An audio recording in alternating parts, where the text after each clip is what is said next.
Well, the world is on the cusp of 60 million cases of COVID-19, but as the pandemic worsens globally, there are signs of improvement in Europe. The EU has secured 160 million of Moderna's promising coronavirus vaccine, adding to a stockpile of over 1 billion shots. The number of new infections in Europe has dropped by 6% in the last week, as some countries, like the UK and France, make plans to loosen restrictions. However, Europe is still the epicentre of the virus. More people have died from COVID-19 on the continent than anywhere else in the world over the last week. The EU is pinning its hopes on a vaccine, as Louise Miner reports. People living in Europe could be vaccinated from COVID-19 by the end of the year.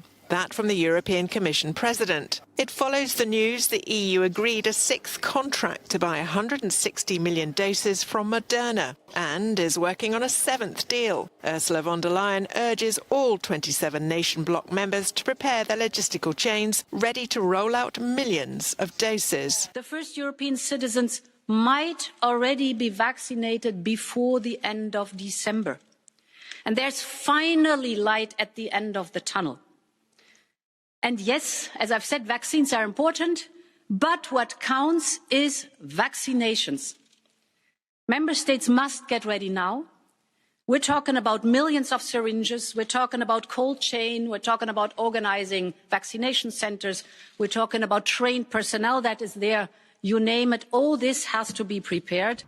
German company Binder is already preparing manufacturing freezers for global demand. Its super freezers are capable of storing 117,000 doses in each unit. I'll open it for a moment.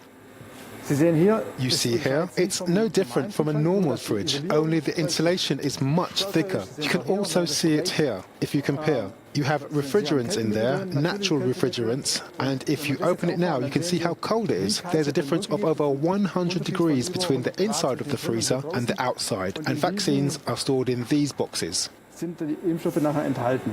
As some restrictions ease across Europe ahead of Christmas, it looks like there's hope for a brighter next year.